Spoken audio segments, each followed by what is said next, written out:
I'm going to be doing a little bit of talking in this video.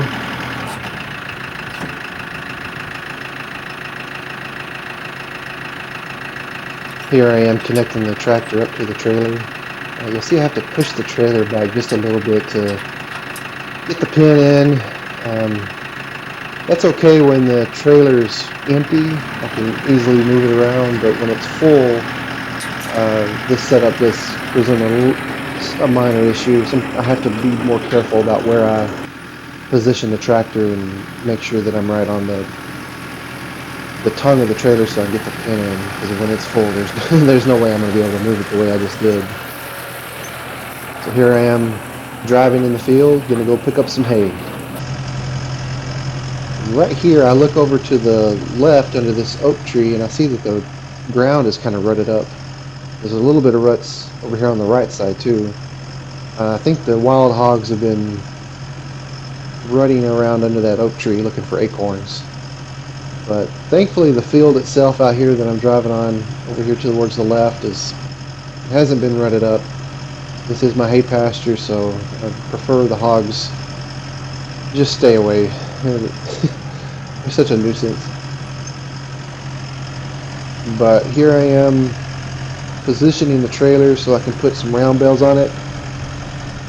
So I pulled up beside it and then I kind of did a 90-degree turn, trying to get it in position. It makes it easier for me to load the hay onto it.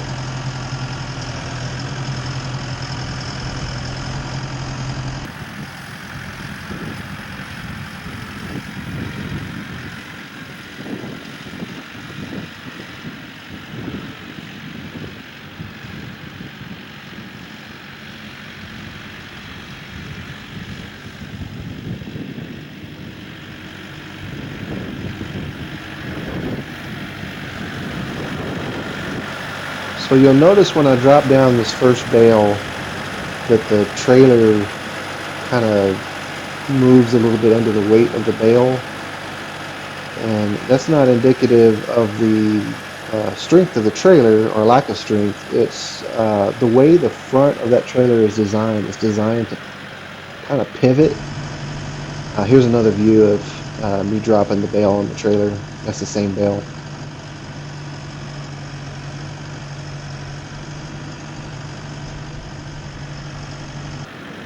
So here I'm going to put another bale on. You'll see the trailer pivot again with the weight distribution evened out again.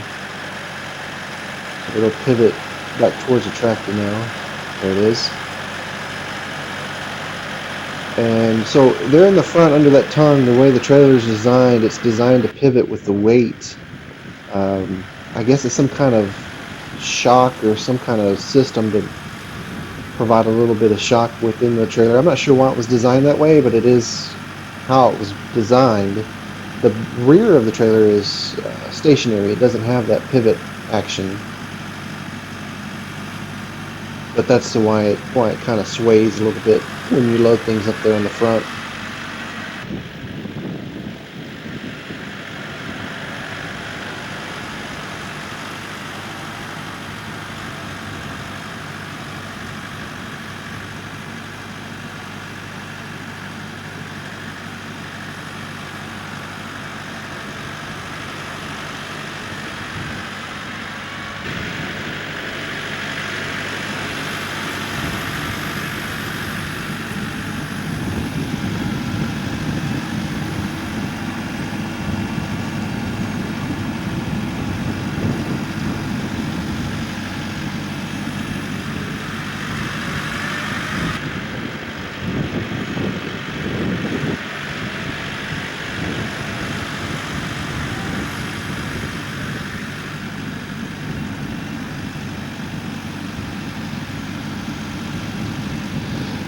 And there I've got all 6 bales on the trailer, and I'm pulling away.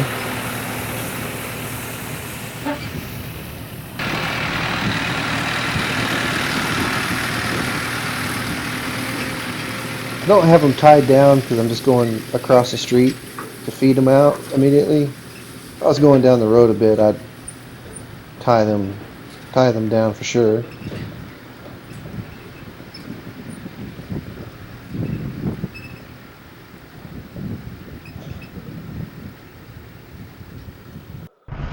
Here I am in my pasture where I've been feeding hay this winter. The cows following eagerly alongside. And you can see here on the left and right, there's some locations where I fed other bales previously, and I anticipate that this area is going to be gangbuster for some spring ryegrass, volunteer ryegrass. I haven't planted any, but we usually have a pretty good crop of volunteer ryegrass in the early spring. And I think with all the manure and urine and hay compost, it should be a very good area come spring.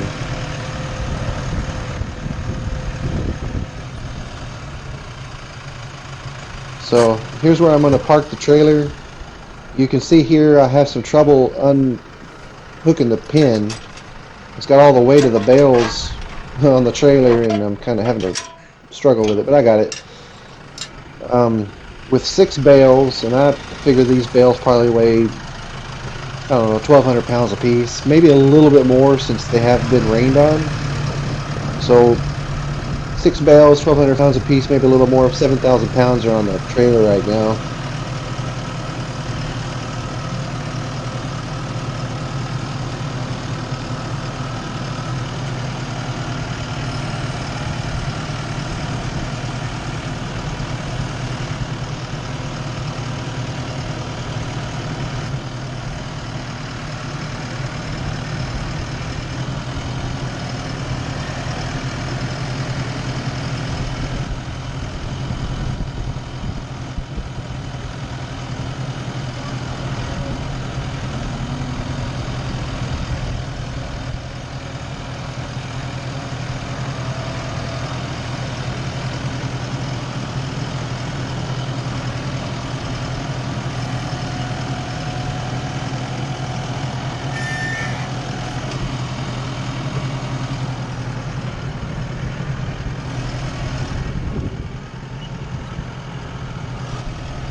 My herd of cattle consists of mostly Brangus. Got some red and black Angus in there, some black Baldies.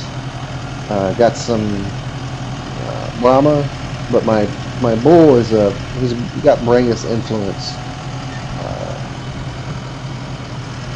But it's kind of a wide assortment of head there. I also got one Jersey, and she gave birth to a Jersey Brangus mixed bull. Looks really sharp. I think he's in one of these shots soon. And I'll show shortly how the reason why I'm dropping these bales off the way I do.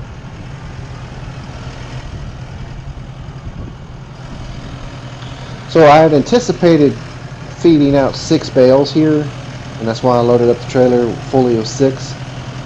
But then I got to looking, and they already had nearly a full bale already on the pasture, and so I decided to only feed 4 today. But I'm going to go ahead. Here I am giving the tractor a honk, get the cows dispersed, and so I can get these last 2 bales.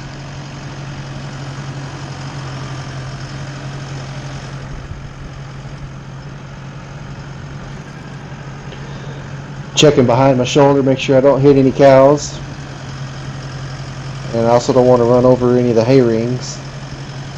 The hay rings are very beneficial. You can see in a couple of shots the cows love to rub against the hay. Some of them will get it all over themselves, especially when I bring out new hay. It's like a new toy, a new treat for them, and they'll destroy a bale of hay if you don't have something to to keep them off of it. So hay rings are definitely a must. I know some other farmers, they like to roll the hay out. That's another method.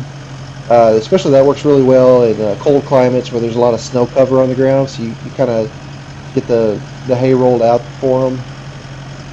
And I know there's other types of hay rings that are designed to kind of prevent some of the spread, some of the loss from cows pulling the hay out and just, putting it out on the field.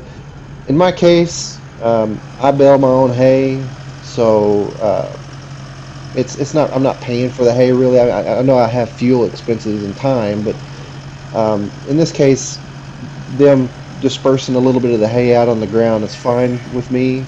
It's just added compost for my pasture. So the type of hay rings that I use are cheap, so it works out pretty well for me. So here I'm showing why I set the bales up on their sides like I did, and it's so I can take the knife and cut this wrapping off of the hay. If I had set them down the way they came off the trailer, I wouldn't be able to get the twine or the wrap off the bales, and it would just sit in the fields. And I've known farmers that they won't unwrap or take twine off their hay at all and let the cows eat around it. But obviously the problem with that is twofold. One, the wrap and twine can get into your soil as the cows trample on it, and the next time you come through with a disc or a plow, or any implement, it's going to get wrapped up in the equipment. And I've seen that. I've cut so much twine off my some of my grandfather's equipment because he refused to take the twine off of his hay. And the second reason why it's a problem is because sometimes the cows will actually eat the twine or wrapping, especially if you're not feeding hay often enough and they get hungry. They will get that into their gut, and it can cause problems.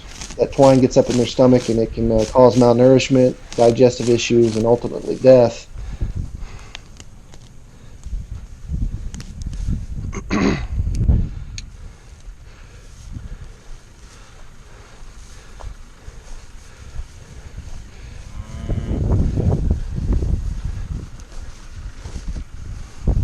Relax. Big boy. So you'll see me pitch the wrapping off to the side here, but be sure I'll pick that up before I head out. And there's a little bit of hay there that was underneath that ring, but they'll eat that up, and they'll enjoy it as a bedding.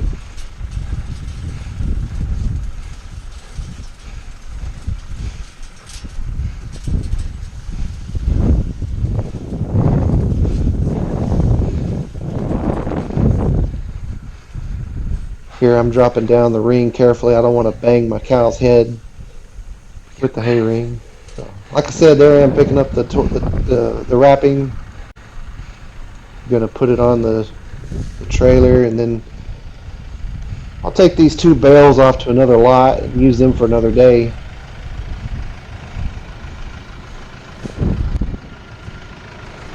I got lucky there. I got the tongue right on the right spot for the tractor. So that's it. I just wanted to show loading up the trailer with some bales of hay and feeding them out. Kind of give you a view of the old antique trailer in action.